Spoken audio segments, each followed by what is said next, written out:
받은 박찬일입니다. 뭐 식당을 운영하고 있다고 하는데 코로나가 2년 넘어서 거의 망했습니다. 그래서 청와대 요리사로 들어가려고 했는데 그분이 청와대를 안 쓰신다 그래서 실직을 할 것 같아서 여기 왔습니다. 마침 제가 숙부벌이 되는 바람에 이렇게 인맥으로 지금 여쭤보니까 저희 같은 본을 쓰고 있어서 농담 아까 하신 거고요. 광주에 특히 광주 폴리 사업으로 행사로 제가 와도 되나 이렇게 생각을 했었어요. 근데 부산에서부터 알고 있는 선생님의 권유가 있었고 또 공부하는 모임에서 평소에 호남 음식 그리고 뭐 이태리 음식 전국 음식에 대해서 갖고 있는 관심과 식재료에 대한 얘기들을 좀 같이 풀었으면 좋겠다 해서 부족하지만 내려오게 됐습니다. 특히 이렇게 많이 모이셔서 상당히 부담스럽습니다. 제가 그 정도 알고 있는 것도 사실 없고 오늘 간단히 순서를 제가 준비한 순서를 말씀드리면 이 콩과 들깨 스펙트럼으로 준비되어 있고요. 들깨는 사실상 한국에서만 거의 먹는 재료입니다. 중국도 먹기는 먹지만 우리처럼 그렇게 다양하게 먹지 않고 한국이 세계에서 소비량이 제일 많은 게 두 가지가 있습니다. 세 가지가 있습니다. 첫째가 삼겹살입니다. 압도적으로 제일 많은 게.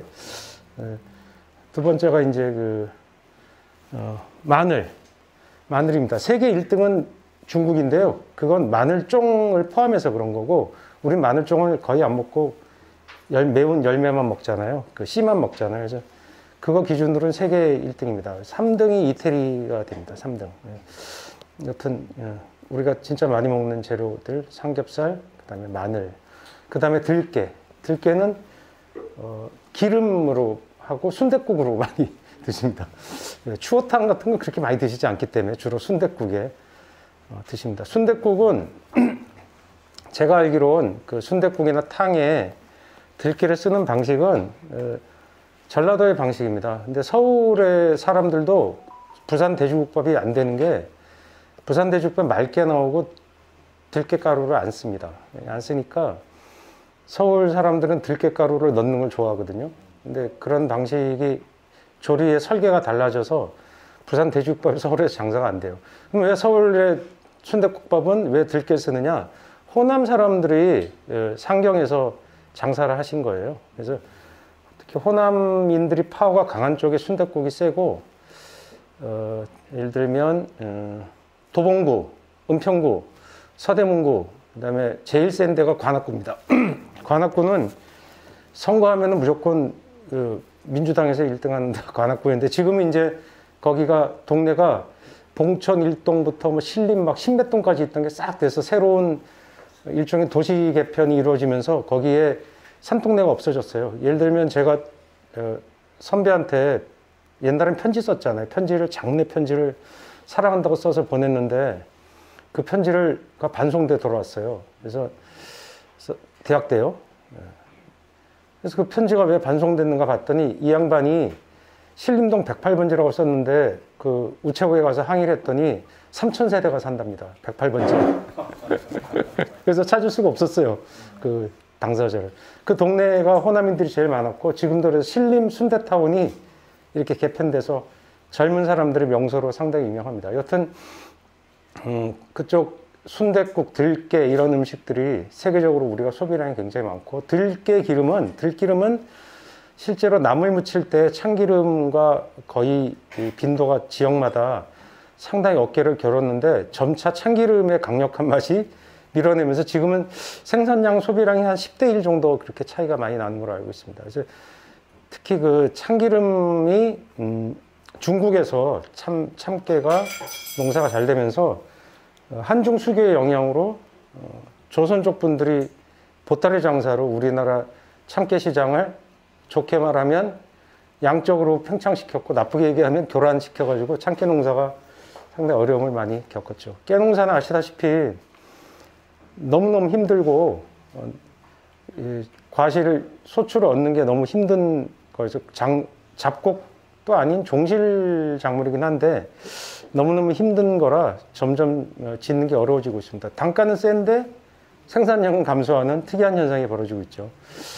제가 뭐 농업에 조금 관심이 있어서 작물을 들여다보면 고춧가루 같은 경우도 고추도 점점 두꺼워지고 커지죠. 왜냐하면 그게 농촌의 일종의 일손과 관련이 있다고 합니다. 그 종자 개발할 때 맛도 중요하지만 소출이 하나의 개체에 소출이 많이 나오고 크게 나오는 쪽으로 자꾸 그렇게 종자를 개량하다 보니까 그런 일이 일어났다고 얘기를 들었습니다. 여튼 그런 전제 아래서 우리가 콩하고 들깨를 보는데요. 들깨는 양념의 개념이 강하고 콩은 곡식이죠. 근데 우리나라의 개념으로는 전통적으로 연구진들이나 우리들의 보편적인 개념이 어떠냐면 콩을 잡곡으로 보죠. 잡곡인데 실제로는 부식의 역할을 하고 있고요. 우리나라는 쌀이라는 거에 대한 한국하고 주로 이제 중국 남부 지역, 일본이 쌀에 대한 어떤 뭐랄까 갈망이 너무너무 심한 지역인데 한국도 어마어마하게 갈망이 세죠. 그래서 쌀을 해야 농토를 가능하면 쌀을 하려고 하죠. 그래서 쌀이 안 되면 하는 게 뭐 보리나 잡곡인데 콩은 그렇게 전면적으로 농사를 짓지 않고 아시다시피 비료나 시비 같은 걸 덜 해도 상당히 소출이 나오는 거여서 콩을 많이 했는데 근자에는 콩이 일종의 균형이 좀 맞지 않습니다. 지금 오늘 좀 콩을 가지고 왔는데 이를테면 대두콩, 두부를 만든 대두콩 중심으로 농사가 이루어지고 기타 콩들의 생산이 급격하게 줄고 있습니다. 그거 이제 노인분들이 거기서 시골이 노령화되면서 콩을 심는 일이 수매가 잘 되는 대두 중심으로 자꾸 하다 보니까 그런 문제들이 생기는 걸로 학자분들이 판단하고 있습니다. 그래서 오늘 그런 얘기를 같이 좀 해볼까 합니다. 이걸 어떻게 넘길까요? 예, 이쪽에 있어서. 우리가 먹는 것들이 이제 유지가 기름이죠, 기름. 영양 가치가 제일 높습니다. 그래서 예를 들면 칼로리가 설탕 1kg, 기름 1kg 이렇게 있으면 수학적으로는 한 달 동안 안 먹어도 사람이 살 수 있을 정도로 칼로리가 고량의 칼로리죠. 그러니까 설탕을 기름에 튀겨 드시면 최고입니다. 네, 엄청나게 오래 살 수 있습니다, 우리가. 네, 식량이 없어도. 근데 설탕을 튀기지 못하니까 치킨을 드세요. 왜냐하면 치킨이 지방 성분도 있는 데다가 설탕 양념도 많이 넣습니다. 우리가 그래서 맛있다고 느끼는 건데 거기 탄수화물이 입혀져 있죠. 근데 기름에 튀깁니다. 그럼 튀기는 거는 기름에 빠지니까 상관없지 않냐고 생각하지만 우리가 치킨이 고소하고 맛있다고 느끼는 건 튀겼을 때 기름을 상황마다 틀리지만 10% 이상 튀기는 대상이 빨아들입니다. 그래서 자꾸 튀기면 기름이 없어지죠. 날아가는 게 아니라 묻어서 같이 우리 입에 들어가는 거죠. 그래서 가장 효율적인 영양식품입니다. 우리가 이제 그리고 기름을 먹지 않으면 온갖 질병에 시달리죠. 그래서 우리가 얼굴 좋다 그럴 때 흔히 하는 말로 야, 너 얼굴에 개기름 흐른다고 얘기를 하는데 지방 성분을 충분히 먹어줘야 우리가 아주 건강하게 튼튼하게 살 수 있습니다. 그리고 기름 성분은 불에 지져졌을 때 그러니까 삼겹살이 맛있는 건 유지기 때문에 그렇습니다. 삼겹살은 우리나라 빼고 우리나라만 정육으로 취급하고 다른 나라는 다 유지로 봅니다. 그러니까 기름으로 봅니다. 그래서 삼겹살이 보통 미국에서 한 도매 가격이 몇 년 전만 해도 $2, 유럽에서 2유로 정도 선이었어요. 근데 우리나라가 전 세계 삼겹살의 40%를 먹어 치웁니다. 그래서 삼겹살 가격이 다 올라가고 있습니다. 근데 그것도 기름이기 때문에 그런 거죠. 그래서 마이야르 반응이 잘 나고 튀겨지는 행위 자체가 그러니까 우리가 뭘 기름 넣고 엄마가 볶잖아요. 그게 왜 맛있냐면 어머니는 그런 거에 전혀 관심이 없지만 과학자들은 그걸 마이야르 반응 때문에 그렇다고 합니다. 예. 그래서 식용유가 부강해지는 그러니까 중국이 마오가 정권을 잡고 나서 한 10년 정도 흐른 다음에 인민들이 막 배를 많이 골았죠. 그때 막 대기근도 나고 한발도 나고 우리나라 화교가 많은 이유는 산동의 한발이 아주 영향이 컸습니다. 그래서 뭐 가뭄 같은 것들 냉해 이런 것들 때문에 건너오는 거죠. 살려고 오는 사건이 있었는데, 마오가 여기 뭐 중국 그 전공하시거나 관심 있는 분도 많이 계시겠지만, 제가 읽은 바로는 고기랑 앞으로 우리가 고기랑 기름을 공급하겠다는 게 엄청나게 먹혔다고 합니다. 그러니까 그 실제로 지금 코로나 시대가 돼서 중국이 봉쇄를 해버리잖아요. 그때 제일 먼저 공급 1순위가 고기랑 기름입니다. 그러니까 그 사람들은 볶아 먹는 게 많으니까 그렇기도 하겠죠. 그만큼 생명 유지에 필수적인 작물이기도 한 거죠. 그러니까 식용유가 그렇게 이제 우리가 이제 그 소규모별로 식용유 산업이 발생한 건 굉장히 오래됐지만 점점 산업화되면서 그 유지 산업의 자본이 투입이 가속화됩니다. 제가 이제 이태리에서 그 요리할 때 그 지역 사회에서 로컬 푸드 운동을 하는 그 단체들하고 같이 제가 공부 좀 했었는데, 그분들이 연구한 것들이죠. 그러니까 제일 걱정하는 게 유럽, 세계에 대해서는 물론이고 유럽에서 점점 지역 농민이 생산하는 유지의 포션이 적어진다. 뒤집어 얘기하면 아이들은 팜유와 콩기름, 콩이라는 것이 대량 생산, 옥수수 기름에 길들여져서 점점 기름을 과양 소비하고, 그런 것들을 기름을 직접 섭취하는 게 아니라 튀기거나 볶는 데 사용함으로써 기름이 우리 몸에 들어오지도 않고 버려지는 기름이다.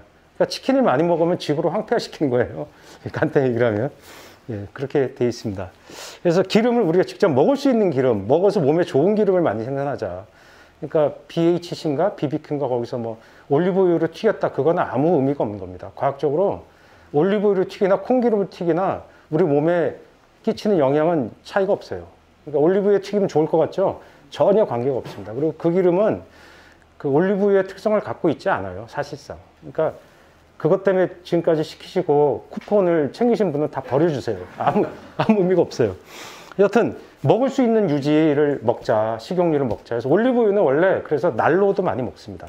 그러니까 샐러드에 쓰고 뿌리고, 이태리 요리사들이 제일 많이 하는 게 뭐냐면 첫 번째, 둘째 기름 뿌리기입니다. 욕을 제일 많이 하고요. 그 다음엔 요리에다가 어떤 요리든지 나가기 전에 기름을 뿌려요. 스테이크든 파스타든 뭐든 다 그게 엑스트라 버진 오일이죠. 근데 한국에서든 많이 쓰는 게 뭐냐면 포마스 오일을 많이 씁니다. 포마스는 다 짜낸 찌꺼기란 뜻이에요. 그 오일을 다시 짜낸 저게 뭐냐면 산 같죠, 산. 예, 흙 같죠, 공사장 같죠. 저게 올리브를 짜내고 난 찌꺼기예요. 근데 왜 그러냐면 그 화학적 촉매, 용매를 사용해서 굉장히 기름을 끝까지 짜냅니다. 그게 콩기름의 승리예요. 콩은 지방이 그렇게 높지 않습니다. 근데 용매를 투입해서 그 수율이 굉장히 높아지는 거죠. 여러분이 콩으로 기름 짜본다고 생각해 보세요. 콩에 무슨 기름 나오고 있어요. 그러니까 우리 전통 기름이 뭐가 되냐면 참기름, 들기름이에요. 그 다음에 땅콩기름. 그건 열을 가해서 짜면 진짜 기름이 많이 나와요. 예.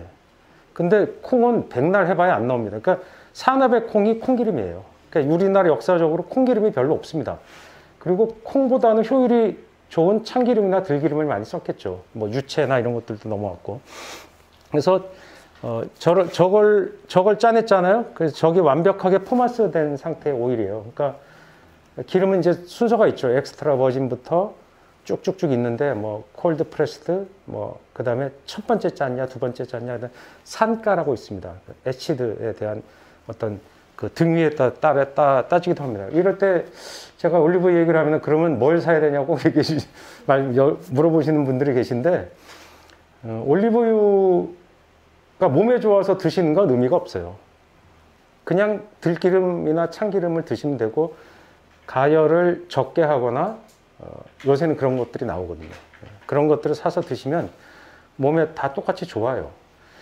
그러니까 굳이 뭐 올리브유가 몸에 더 좋다, 그건 언론에서 나온 얘기일 뿐이죠. 그 언론은 누구냐면 주류 언론이 서양 언론이라, 미국에서 그 사람들이 영양학의 계보가 원래 포화지방을 많이 먹고 고기를 많이 먹어서 우리 건강해지자는 게 미국의 2차 대전까지 그런 전략이었는데, 그러다 보니까 갑자기 전쟁이 끝나고 10년, 20년 후에 포드를 한 대씩 몰고 운동량이 적어지고 사람들이 점점 성인병에 걸리기 시작합니다. 그래서 그 원인을 찾아보니까 결국은 대학 의료진이 이탈리아에서 발견한 거죠. 사르데냐하고 리구리아에 있는 노인들이 왜 오래 사는가 봤더니 올리브유를 많이 먹더라. 그런 겁니다. 그 여러 가지, 레드 와인 뭐 여러 가지 중에.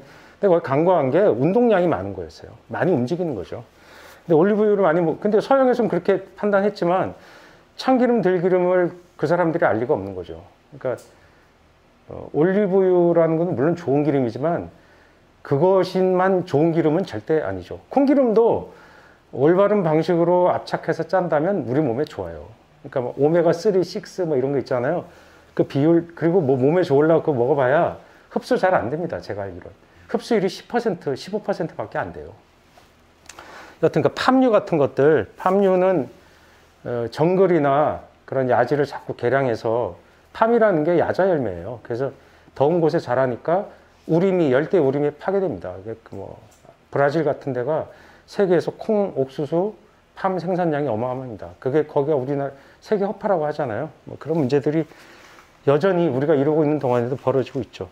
그래서 버터 같은 이제 유지를 이제 많이 썼죠. 버터를 안 먹던 지역에서도 먹게 됐죠.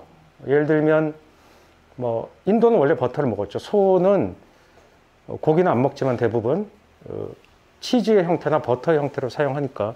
근데 중국처럼 초지를 별로 유지하지 않던, 젖소를 유지 않던 지역들, 그 다음에 한국, 일본, 뭐 전 세계가 버터 사용량이 늘어나면서 유지의 기름의 일종이죠. 유지가 기름유하고 지방을 합쳐진 말이니까 버터는 그냥 우리가 야 버터 맛있다. 요새 버터가 그래서 뭐 AOC 버터 이런 거 사 드시는 게 유행이죠.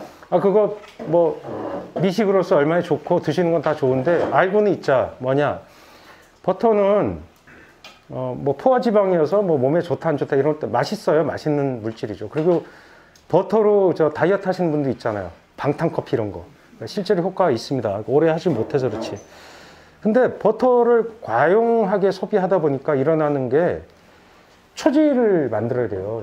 그러니까 그 노르망디 같은데 우리가 AOC 버터가 노르망디 산이 많은데 거기 가면 소가 사진 보면 영상 같은 거 보면 막 초지를 소가 뛰어놀고 막 이러잖아요. 그러니까 다 뻥이에요. 그냥 가봤어요. 제가 다 사육장 안에 집어쳐놓고 못 움직이게 합니다. 왜? 못 움직일 수가 없어요. 하루에 젖이 홀스타인 종이 30리터 짜면 많이 짰었는데 지금 80리터를 짜요. 하루에. 80리터는 얼마냐면 튀김집에 식용유깡으로 4개를 짜는 거예요. 하루에. 그게 말이 됩니까? 그러니까 이 유방이 너무 크고 무거워서 못 움직여요. 소가. 이런, 그러니까 동물학대에 뭔가 문제도 사실 있는 거죠. 종을 자꾸 개량하고, 그걸 또 하려면 풀을 먹여야 되고, 곡물 먹여야 되고, 곡물 생산 자꾸 늘죠. 풀이 초지라는 건 자연이라고 생각하지만 아니에요. 나무를 베어내고 풀밭을 만드는 거예요. 대부분. 그러니까 풀 먹은 건, 그건 건강한 거는 대부분의 양 같은 거, 뭐 자연적인 상태일 때 의미하지 초지를 조성해버리면 이미, 그러니까 박정희 정권 때 대관령을 조성한다고 다 깠잖아요. 그때 거기다 조림을 해서 나무를 심는 게 훨씬 지금 더 이익이라는 거 우리가 안 거죠. 그러니까 대관령 거기 가면 관광 이렇게 보면 시원하고 멋있죠. 삼양라면이나 거기서 선전하긴 좋은데 사실은 지금 국부의 개념, 경제적 개념으로 보면 훨씬 손해입니다. 나무 심는 게 훨씬 이익이에요. 그러니까 버터도 우리가 너무 소비하는 게 옳지 않다. 그 다음에 뭐 버터를 많이 생산하려면 소를 많이 길러야 되는데 소는 물을 무지하게 먹습니다. 그 다음에 뭐 메탄가스에 의한 오염 이런 것도 똑같이 존재하죠. 이런 문제들이 우리가 먹고 있는 유지, 그러니까 참기름, 들기름에도 관련이 있다. 그래서 기름이 인류에게 생존과 그 다음 면역성을 증강시켜준다는 게 나중에 학자들이 알았고, 유지가 들어간 견과류나 이런 걸 먹는 사람들이 나중에 농경민족보다 훨씬 더 몸이 건강했다는 걸 인류학자들이, 고고 인류학자들이 알게 된 거예요. 뭐죠? 남은 잔해를 갖고 뭐 검사를 해보니까 훨씬 오래 살고 치아도 훨씬 좋고, 그러니까 기름을 먹는 게 정말 중요하다. 적절한 기름 섭취. 근데 저렇게 포마스 오일 같은 게 일종의 산업의 승리인데 우리의 건강에는 역행하고 있는. 볶을 때 이태리 식당에서 다 포마스 오일을 씁니다. 대부분. 그런 게 상당히 문제가 되고 있습니다. 그래서 한국의 서양 요리들이 비중이 높아지면서 포마스 오일을 먹고 있죠. 어디서 그런 걸 쓰느냐라고 물어보면 고급 호텔에서도 대부분 포마스 오일을 쓰는 거로 알고 있습니다.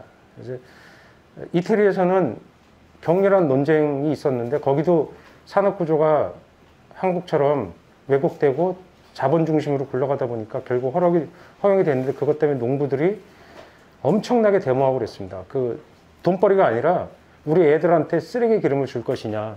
그래서 포마스 오일을 이태리에서 생산 안 하는 농부가 있고 그 공장에 데모를 하는 바람에 포마스 오일은 이태리의 사용량은 자체 생산이 아니라 수입을 합니다. 수입. 포마스 오일을 수입을 했었어요. 터키나 이런 데 공장을 둔 사람들이 수입을 했어서 너무 웃긴 게 여러분들이 올리브 오일을 사러 슈퍼나 뭐 마트 백화점에 가시면 사면 메이드 인 이태리, 이태리가 올리브를 잘 사셔봐야 아무 의미가 없습니다. 왜냐하면 이태리가 돈벌이를 하려고 유조선을 띄웁니다. 북아프리카 이런 데서 그리스에서 탱크로 기름을 싣고 들어오는데 그게 안에 올리브 오일이 들어있어요. 거기서 다 짜가지고 들어와서 병인만 하면 프로덕트 인 이탈리아라고 쓸 수 있습니다. 그러니까 프로덕트 인 이탈리라고 써있죠, 영어로. 그렇게 쓸 수 있어요. 버블을 그렇게 만들어 놓은 거예요. 그러니까 완전 짝퉁 법이죠. 그러니까 내가 이태리 오일을 먹었다고 생각하시면 의미가 없는 거예요. 근데 비싼 거는 이태리산들이 좀 있죠. 그러면 이태리산을 먹어야 되냐? 아무 의미가 없습니다. 그냥 다 똑같은 거예요. 고품질의 올리브 오일이 좀 많죠, 이태리산이. 근데 싼데 이태리산이야. 그러면 그냥 여러분은 튀니지나 모로코산을 드셨다고 생각하면 되는 거죠. 그럼 거기 게 나쁜 기름이냐? 그렇지는 않아요. 근데 좀 이따 말씀드리겠지만 기름을 추출하는 방식이 엑스트라 버진도 화학적인 게 들어가는 거예요. 더 많이 짜내려고. 그래서 그런 것들이 있어서 굳이 엑스트라 버진 오일도 그러니까 좋은 걸 조금 드시는 게 훨씬 좋아요. 좋은 걸 조금 드시는 게. 예를 들어서 뭐 국적 불문하고 뭐 스페인산이나 그리스산, 터키산 같은 거를 1리터에 2만 원이 넘는다. 1리터에. 그럼 괜찮은 기름이에요. 한국에서 대체로. 그런 걸 드시면 됩니다. 그래서 이렇게 기름이 처음에 짜면 저렇게 돼 있어요. 그러니까 과육에서 생산되는 기름인 거죠. 그러니까 종신류가 아닙니다. 그러니까 신류가 아니고 과육 기름이에요. 그래서 좀 특이한 것들이 있습니다. 그래서 기름을 그러면 들기름, 참기름 뭐 이런 것들 사셨잖아요. 열을 많이 가한 것일수록 산패가 일어나게 되죠. 특히 볶아서 발생하는 참기름, 들기름의 문제는 아무리 좋은 걸 갖고 와봐도 볶으면 산패가 시작이 되는 겁니다. 그 볶는 순간에 이미. 그래서 과산화지질이 발생하고 그게 우리 몸에 안 좋죠. 얼마나 먹어야 안 좋으냐 뭐 그런 건 모르겠어요. 근데 가급적이면 기름이 짜서 오면 무조건 냉장 보관을 해줘. 어떻게? 3등분, 4등분 하는 거예요. 왜냐하면 기름은 냉장 보관하면 굳어져서 사용하기가 좀 나쁘잖아요. 그러니까 3등분, 4등분 해서 냉장 보관하고 일부만 상온에 두고 쓰시면 돼요. 물론 3년 지나도 기름이 잘 안 상해요. 쩐내가 나는 거죠. 그래서 좋은 올리브유를 샀다. 내가 혼자 사는데 한 달 동안 50cc밖에 못 먹는데 1리터짜리 샀어요. 그럼 소분해서 냉장하시면 돼요. 굳어서 허옇게 변하거든요. 그건 허옇게 굳을수록 좋은 기름이에요. 무슨 말이냐면 필터링이 덜 된 고급유라는 뜻입니다. 근데 그런 건 볶을 때 좀 잘 탑니다. 이런 것들이 이제 뭐 기름이 갖고 있는 특성이다라고 했습니다. 이게 이제 콜드 프레스드하는 장비인데요. 우리나라든 제조를 하는지 모르겠는데 저렇게 서양에서 만들어진 기름을 갖고 와서 새로운 가공자들이 서양 기술로 콜드 프레스드, 그러니까 열을 가하지 않고 압착하는 참기름, 들기름을 생산하고 있죠. 그것이 어떤 의미가 있느냐 복잡해지지만 일단은 건강에 좋죠. 예, 그렇습니다. 근데 향이 약해요. 예를 들어서 비빔밥에 저런 기름 넣어봐야 별로 느낌이 없어요. 우리가 먹는 비빔밥의 참기름의 색깔과 맛이 있잖아요. 그런 게 좀 안 나온다는 게 좀 한계긴 합니다. 그래서 가온 추출해야 되는데 이제 이런 것들이 이제 뭐 그 왼쪽에 들기름, 가운데가 참기름, 오른쪽에 땅콩기름이에요. 땅콩기름 같은 경우가 국내에서는 이제 거의 안 먹는데 국산도 덜어 있습니다. 그러니까 저게 농가의 문제, 농민의 문제예요. 그러니까 작곡 농사를 안 짓는 거예요. 쌀 농사는 현금으로 바로바로 바꿔주고 뭐 수매도 해주고 이러니까 주로 쌀 농사를 짓고 안정적인 수입이 그나마 보장되는 게 쌀이니까. 그러니까 다른 작곡은 농사를 망치면 완전히 심하게 망치거든요. 그래서 녹두가 국산의 비율이 엄청나게 낮아졌어요. 왜냐하면 녹두 농사가 망하면 엄청나게 망한대요. 그러니까 뭐 20%, 30%밖에 수확을 못 하는 거예요. 그러면 가격이 3배 오르냐? 절대 그렇지 않죠. 국산이 없으면 수입산을 쓰기 때문에 가격은 안 올라요, 국산은. 그런 문제들이 있기 때문에 그렇습니다. 저런 종시를 재배해 주는 게 땅콩 기름이 국산이 원래 3대 기름이 참기름, 들기름, 땅콩 기름이었습니다. 그러니까 동방규량이 해표 식용유를 내기 전에 그러니까 기름 장수 시장에서 사거나 기름 장수가 가가고 방문할 때 그런 가격 기준이 있었는데 지금 이제 저렇게 콜드 프레스 된 것들, 그 다음에 저온 가열한 것들, 이런 것들이 사용되고 있습니다. 여러분들, 그러니까 이제 이런 거죠. 수입된 것들도 들깨하고 참깨도 수입한 것도 콜드 프레스드가 있고 저온 가열이 있고 고온 가열 세 가지로 나뉘어서 시장에 판매가 됩니다. 여러분들이 선택해서 쓰시면 됩니다. 이제 이런 식으로 국산을 가지고 이렇게 생산하기도 하고요. 저건 지금 되게 싼 거예요. 그러니까 400cc에 505만 원이거든요. 저 정도면 가격이 싼 편입니다. 예. 저 회사 선전하는 거 아닙니다. 저 아무 관계가 없습니다. 냉압착 생들기름, 들기름이라고 하는데요. 건강에 좋다고 하는데 저는 그렇죠. 가열하는 순간 과산화지질이 발생한다고 말씀드렸죠. 예. 그래서 그런 문제들은 있어요. 근데 맛이 확실히 이런 게 은근한 맛은 있지만 이따가 제가 좀 뿌려 드릴 겁니다. 그래서 이게 낙화생, 땅콩을 낙화생이라고 하는데 낙화생유라고 불렀죠. 근데 지금은 그런 말이 쓰이지 않고 땅콩유라고 합니다. 그래서 재배량이 계속 감소하고 그 다음에 중국화 교육 확대가 가져와서 유지 사용량이 증가됐다. 그 중에 제일 큰 게 이제 비싼 참기름이죠. 참기름. 근데 들기름이 귀해지면서 국산 들기름은 가격이 무지하게 올랐습니다. 이제 이런 문제들도 존재하고 있다. 아까 순서 얘기를 잠깐 말씀드렸어야 되는데 요거 하고요. 여러분들 출출하시잖아요. 그래서 오늘 우리가 주어진 시간이 8시까지인데 이거 강의 빨리빨리 하고 그 다음에 요리를 여기가 구조적으로 시연하는 거는 의미가 없고 제가 조리를 해서 여러분들한테 시식하고 그거에 대해 설명드리고 그 다음에 다음 요리 넘어가서 또 만들어 갖고 와서 이렇게 순서대로 제공하는 방식으로 하겠습니다. 혹시 풀코스 요리를 기다리셨다면 지금 나가주시면 됩니다. 시식입니다, 시식. 예. 그렇게 되어 있습니다. 그래서 꼭 이렇게 저녁 행사에 가서 무슨 디너나 행사에 가시면 꼭 집에 가서 하셔야 되는 게 하나 있잖아요. 라면을 끓여야 되죠. 예. 오늘 이렇게 느끼한 걸 드시고 나면 댁에 가서 김치가 이렇게 그립습니다. 저는 오늘 김치도 준비 안 했고 그래서 집에 가서 이제 댁에 가셔서 김치찌개를 끓여 드시기 바랍니다. 예.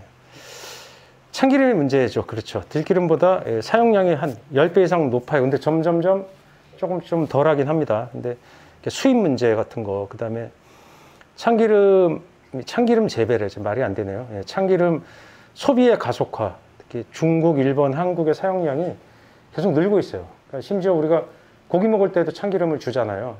기름장이라 그래서. 원래 소고기 먹을 때 주는데 요새 삼겹살 먹을 때도 주고 기름에 찍어 먹고 있습니다. 그런 것들이 다 버려지거든요. 그래서 참기름이 비싸니까 향미유라는 걸 만들어냈습니다. 그게 식품 법상 허용이 된 거예요. 원래는 그런 구조가 없었어요. 참기름을 주고 줘야 되는데 참기름이 조금 섞여진 식용유를 줬거든요. 그래서 구속이 됐어요. 가짜잖아요, 가짜.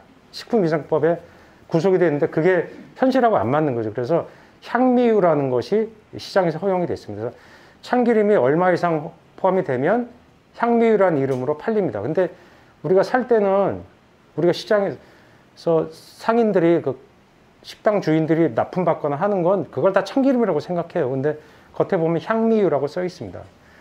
되게 저렴해요. 그러니까 참기름을 되게 세게 볶아야 돼요. 참기름이 소량밖에 안 들어가니까. 그래서 그게 우리 건강에 좋지 않다고 저는 생각합니다. 그래서 아프리카, 그 다음에 인도, 미얀마, 수단 등 참기름의 생산지가 계속 넓어지고 있다. 그냥 가치가 증대되는 거죠. 참기름 비싸잖아요. 여러분들 참기름 그러면 중국산이라고 생각하거든요, 보통.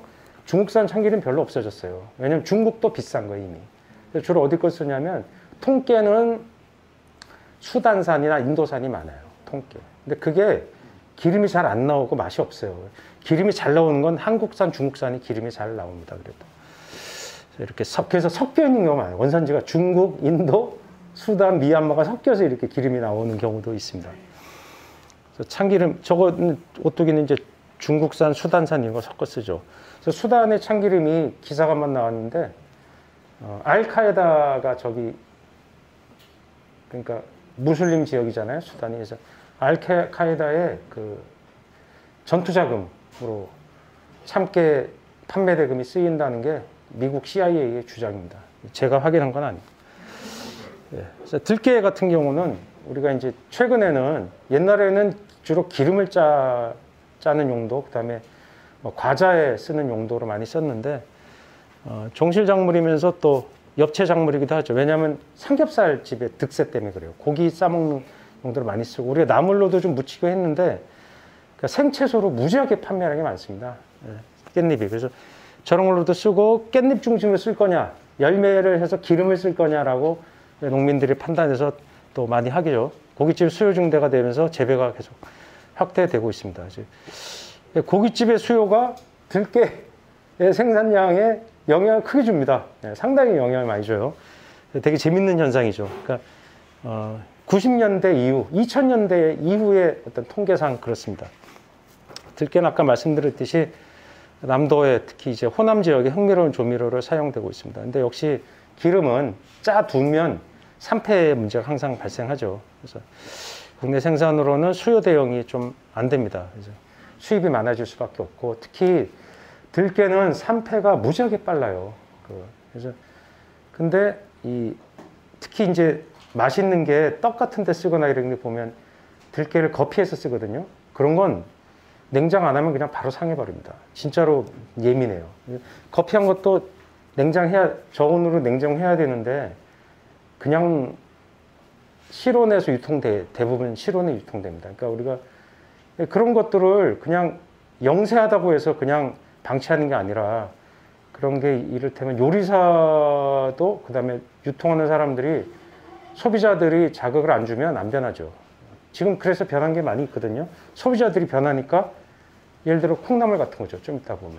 콩나물에 성장 촉진제를 될 수 있으면 안 쓰려고 하는 분위기. 근데 그게 오해도 물론 있습니다. 이제 이런 것들도 좀 봐야 되겠다. 은근한 향이 은근해가지고 동서양 요리에 다 잘 맞아요. 들깨 파스타 같은 거 되게 맛있어요. 타지역 요리에 들깨 사용이 매우 좀 드물어요. 그런 것들. 외국의 경우입니다. 제가 얘기하는 건. 한식 세계화 같은 거 뭐 할 말이 많은 얘기지만, 여튼 한식이 세계화될 때 들깨 같은 게 영향을 줄 것이다라고 저는 생각합니다. 그러니까 노마라고 하는 3스타, 미슐랭 3스타 있잖아요. 1, 2, 3인데, 그러니까 한 끼에 그냥 제일 싼 게 50만 원입니다. 저녁에. 와인 먹고 그러면 막 100만 원 이상 나오는 건데, 그 식당이 북유럽에 있어요. 덴마크 코펜하겐에 있나? 근데 그 사람이 올리브 오일을 안 쓴 거예요. 왜냐? 지역에서 나오는 기름만 쓰겠다고. 그래서 예를 들면 우리나라의 양식당, 이태리 식당, 프렌치 식당을 해서 뭐 미슐랭 3 받았는데 올리브 오일 말고 그러면 들깨 기름을 쓰면 안 되나? 저는 그렇게 생각하고 있어요.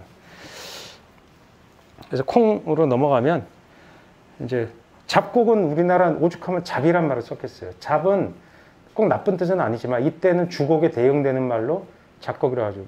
그러니까 좁쌀, 보리쌀 뭐 이런 말 쓰죠. 옥수수쌀. 이게 쌀에다가 다 견주는 거예요. 원래 그런 어법상 말이 안 되잖아요. 보리쌀이 어디 있어요? 그냥 보리면 보리죠. 그러니까 우리는 쌀이 하여간 최고 좋은 거기 때문에 콩이 홀대받았어요. 근데 실제로는 무지하게 먹으면서 장 담가 먹고 간식으로도 먹고, 그러니까 콩처럼 스펙트럼이 넓은 작물은 없습니다. 우리나라 작물 중에. 근데 점점점 소비가 줄어서 된장에도 실제로 밀가루가 50% 이상씩 들어간 그런 시중 된장을 먹기 때문에 우리 콩 소비량, 1인당 소비량이 되게 떨어져요. 두부 점점 안 먹죠. 된장 덜 먹죠. 뭐 이러면서 콩 소비량이 좀 줄고 있어요. 그런 문제들이 좀 있습니다. 그래서 곡물이 부족한 걸 충당해주고, 뭐 범벅도 되고, 간식도 되고, 뭐 부식도 되고, 주곡도 되는. 그러니까 예를 들면 잡곡이라고 하지만 콩으로서 춘국기를 넘기는 경우가 많이 있습니다.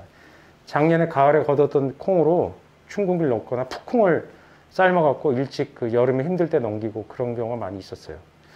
왜냐하면 콩은 쌀이 나오는 시기랑 다르고 통상 다르게 출산되기도 하고 또 전해에 말려서 뒀을 때 보존성이 되게 좋습니다. 그다음에 포만감도 되게 좋고 영양 가치도 많아서 콩이 그렇게 곡물을 충당해 줬죠. 농사도 편하고요. 아시다시피 비료 많이 안 줘도 잘 자라고요. 병충해도 강하죠. 근데 콩은 게다가 우리나라의 고유 작물, 한반도 일대가 아마도 콩의 원산지로 생각되죠. 종류도 무지 많은데 제가 콩에 관심이 있어서 공부를 좀 했었는데 전라북도 뭐 예를 들어 그 박사님들이 연구로서 인터뷰에서 나온 게 있는데 할머니들이 콩에 대해 잘 알죠. 구별도 잘하고. 근데 젊은 사람들이 동부가 뭔지도 모르는 게 지금 현실인 거죠. 동부를 잘 심지도 않고 먹지도 않아요. 그냥 콩이라 그래서 팔아요. 그냥 콩. 동부는 또 동부죠. 콩이 아니라. 그런 것들이 이제 그다음에 뭐 장류와 반찬 수요를 충족시키던 효자입니다. 그래서 국내산 콩이 가격이 그러니까 이런 거예요. 갑자기 그 소위 우리가 보면 그다지 소비자를 생각하지 않는 것 같은 여러 기업들이 갑자기 국내산 콩으로 두부를 많이 담궈요. 그 두 가지 이유가 있습니다. 수입 콩이 몸에 나쁘다는 생각 첫 번째, 그러니까 내 아이에게는 그런 거 먹이지 말아야지 이런 사람들. 그러니까 뭐 생약 아이쿱 같은 데 가입해서 그리고 활동하시는 분들, 그런 분들 국내산 콩을 많이 찾기도 했고 또 결정적으로 생산량이 계속 받쳐준 게 시골에서 쌀 말고 농사 지어서 돈 되는 게 국내산 콩이에요. 콩 농사. 대부분 대두 농사죠. 그래서 그게 생산량이 왜 그러냐면 이 다른 농사는 아까도 말씀드렸지만 노고가 너무 많이 들어가요. 수수를 심나 차조를 너무너무 힘들고 농사 망친 때가 많은데 또 막 수수 때 키도 크잖아요. 태풍 치면 다 박살나거든요. 콩은 키도 작고 잘 견뎌요. 그런 문제들. 그래서 콩이 노인들이 이 돈벌이로 짭짤하게 시골에 노령화되고 있는 농민들이 콩농사를 많이 짓는 거예요. 그러다 보니까 갑자기 국내산 콩이 그러니까 다른 작곡도 같이 늘어줘야 되는데 콩만 늘고 딴 것도 다 자빠진 거예요. 그러니까 콩값이 싸져서 좋은 게 하나도 아니에요. 지금 시중에 나가 보시거나 마트 가시면 국내산 콩국수 되게 많고 마트에 가도 국내산 두부가 되게 많아요. 그게 현상을 보면 좋은 것 같은데 되게 안 좋은 거라니까요. 어떻게 보면. 그런 게 이제 콩 얘기입니다. 우리가 이 사진은 부대찌개 아닙니까? 우리가 콩을 제일 많이 먹는 건 두부로서 많이 먹고 그 다음에 된장으로 많이 먹고 그 다음에 부대찌개를 많이 먹어요. 부대찌개에 이 콩이 들어가거든요. 우리나라 콩이 아니죠. 그래서 이 과거에 저게 90년대식 화장법이에요. 아시죠? 예. 머리랑 저런 저 입술의 겉에 약간 짙은 색으로 라인을 넣는 화장이 유행했었습니다. 복고로 올 가을부터 유행할 거로 예상되니까 미리미리 제품을 구매해 주시고 풀무원이 등장한 게 원래 시작은 좋았지만 풀무원은 지금 완전히 뭐 CJ랑 다르지 않은 기업이에요. 혹시 풀무원 관계자 계시면 죄송합니다만 사실입니다. 그냥 이익만을 추구하는 그냥 전형적인 재벌 기업화 돼버렸습니다. 그 양반들이 성공한 건 농약 콩나물과 석회두부, 농약두부 때문에 그렇게 된 거예요. 그 식품 불신 때문에. 근데 그게 또 검사 얘기를 해야 되네. 당선인이 검사 출신 아닙니까? 검사들이 한탕주의 때문에 그래요. 기사를 이렇게 대박 써주는 거예요. 저 농약이 대부분은 저거였어요. 그냥 합법적인 성장 촉진제를 일단 검찰이 우리나라 뉴스는 검찰 입에서 나오잖아요. 그게 문제였잖아요. 지금 이를테면 그래서 검찰 개혁해야 되고 언론 개혁한다는 얘기가 거기서 나온 건데 맨날 흘려주는 거죠. 야 이번에 3명 싹 잡아들였다. 뭐 농약 콩나물하고 뭐 석회두부 그런 게 뉴스 가치가 있어요. 예를 들어서 뭐 재벌 뭐 기업이 뭘 했다 이런 거보다 농약 콩나물 그러면 막 메인 뉴스 나오고 사회면에 뉴스 가치가 되게 좋아요.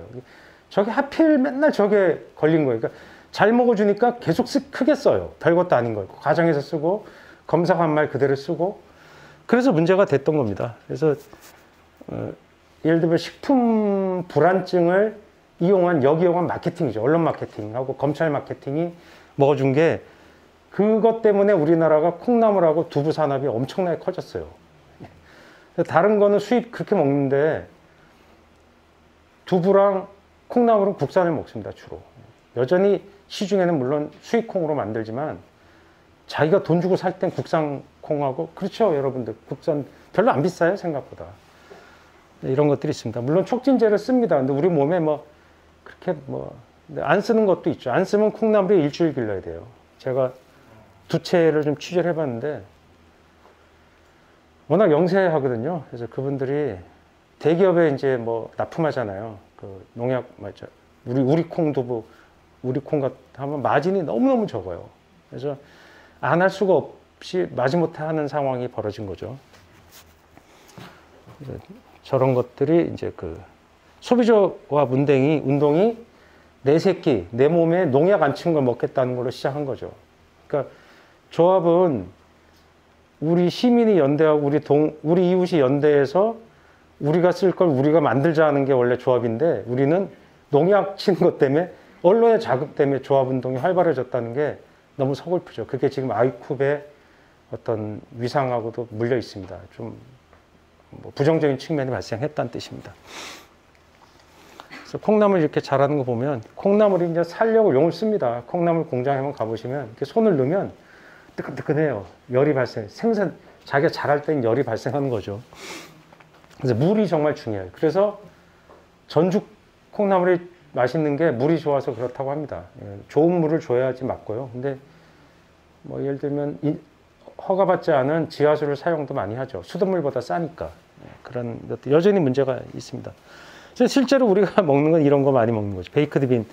영국 콩 요리인데요. 저게 이제 미국으로 건너가고 그러면서 아주 세계적으로 유명한 콩도 됐고, 이게 아이러니가 있어요. 전쟁이 이 콩의 소비를 늘린 거죠. 예를 들면 영국식 콩 요리인데 저기에 양념을 넣고 이렇게 뭉근하게 끓여서, 우리도 콩 범벅으로 밥을 때웠는데 가난한 런던의 영국의 서민들이 저걸 식사를 많이 했습니다. 콩 농사로. 근데 그게 미국에 건너가서 2차 대전 때 통조림으로 역으로 유럽에 공급이 되면서 전 세계가 저걸 먹게 됐어요. 우리는 미군의 진주랑 관련이 있죠.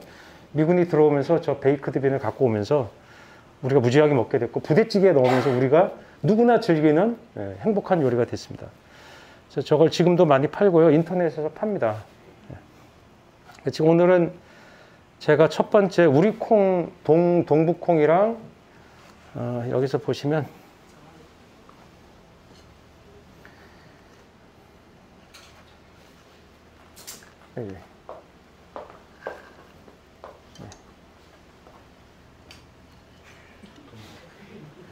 여기에 저기 유두콩이라고 합니다. 유두절에 나와서 유두콩, 요거는 새알 동부예요. 새알 동부. 새알 동부. 요거는 그냥 울타리 동부 이런 건데, 요걸로 저 후무스를 이따 만들 거예요. 후무스는 단백질이 많고 건강에도 좋고, 일반 우리가 먹는 밀이나 쌀보다 에너지, 그러니까 생산 효율, 이거 안 익은 거예요. 이게 평소에 선생님 회를 좋아하시나 보다. 날로 드시는. 이따 익혀서 드리겠습니다. 저기 보이는 게 이제 병아리 콩이에요. 그래서 중동 지역에 생산이 많이 되는 게 병아리 콩인데, 한국에도 저게 되게 유명해졌습니다. 그래서 마켓 컬리 같은 데 많이 팔아요. 인터넷에도 팔고. 근데 저게 맛이 없어요. 왜 맛이 없겠습니까? 렌틸콩도 많이 드시죠? 렌틸콩, 렌즈콩. 왜 맛이 없게요? 세계에서 제일 싼 게 들어오기 때문에 맛이 없어요. 우리가 저거를 판별할 수 있는 능력이 없으니까. 그러니까 한식 문화에서 외국에 소개될 때 가서 보잖아요. 거기서 막 비싸다고 먹는 거 보면 진짜 한국에서 최저질 공산품을 갖다 먹어요. 모르니까. 우리는 딱 알잖아요. 딱딱. 야, 이거는 싸구려, 이거 좋은 거야. 대번에 알지만 그 사람들 우리도 마찬가지예요. 병아리콩, 렌즈콩이 뭔 줄 모르고 그냥 세계에서 제일 싼 걸 갖다가 팝니다. 인터넷에서. 그러니까 맛있는 걸로 만들어야 맛있어요. 그러니까 저걸 우리나라 콩으로 하면 되거든요. 근데 한국 사람들이 그게 약간 고답적인 거죠. 파스타 양념을 꼭 이태리에 수입한 걸 쓸 필요는 없잖아요. 그렇듯이 후무스는 어차피 콩인데 이 동북콩 이런 거 국산 콩으로 이게 진안산 콩이에요. 진안산 콩으로 가져왔는데 이걸 갖고 하면 돼. 이따 제가 만들어서 좀 이따 드릴 거예요. 맛있어요. 콩 자체가 맛있어야 된다. 여러분들 밥에 귀신 아닙니까? 그래서 무슨 쌀을 쓰네 막 따지잖아요. 근데 콩은 별로 우리가 관심이 없어요. 그냥 아무거나 그냥 갖다가 드시는 거죠. 맛이 엄청 차이가 있어요, 실제로. 그러니까 동부는 잊혀지고 있다. 여러분들 좋아하는 인절미나 고명에는 다 동부를 썼는데 지금 안 쓰죠. 그리고 또 하나 재밌는 게 우측에 보이는 게 저게 무슨 콩 같아요? 저기, 예, 저기 씨눈이 되게 크지 않아요? 예, 팥이에요, 팥. 예, 그래서 전북 농민 할머니들한테 취재 얘기를 보면 제일 맛있는 건 휜폿이다, 휜폿. 폿이라 그러죠. 예. 휜폿이 맛있는데 농사를 안 짓는 거예요. 왜? 저게 돈이 되는 거예요. 팥이 돈이 된 거예요. 뭐 때문에? 빙수 때문에. 국내산 팥빙수. 국내산 팥 썼다고 광고하잖아요. 자랑을 해야 되거든요. 그래서 수요가 갑자기 늘었어요. 그래서 떡 같은 거는 잘 관심이 없는데 팥빙수를 의외로 소비가 굉장히 많이 돼요. 그러니까 황금성이 되게 좋아진 거죠. 야, 휜폿은 안 돼요. 왜 안 되느냐? 두 가지 이유가 있어요. 팥 같지가 않잖아요. 예, 색깔이 없으니까. 그것 때문에 그렇죠. 둘째는 팥빙수가 일본식의 영향을 많이 받아서 그래요. 그래서 그것 때문에 일본 팥빙수에 킨토키라고 그 단팥이 있는데 그 방식을 우리가 심지어 제일 제가 화나는 건 어떤 팥빙수 전문 브랜드인데 이름이 경성 팥빙수예요. 식민지를 그걸 일본 애들이 그렇게 얘기를 해더라도 우리는 그 얘기를 하지 말아야 되는데 경성시대를 회고하는 건 문학에서나 가능한 거지 그걸 실생활에 경성식이라고 팥빙수를 파는 건 쪽팔린 거잖아요, 사실. 그것이 때문에 휜폿이 안 팔립니다. 안 팔리니까 생산 안 해요. 휜폿이 할머니들 말로는 빨간 폿의 2배 맛있다고 합니다. 휜폿을 잘 안 팔아요. 혹시 생각 있으시면 휜폿으로 팥빙수를 하면 대박이 날지도 모릅니다. 그렇죠. 맛있으니까. 새롭잖아요.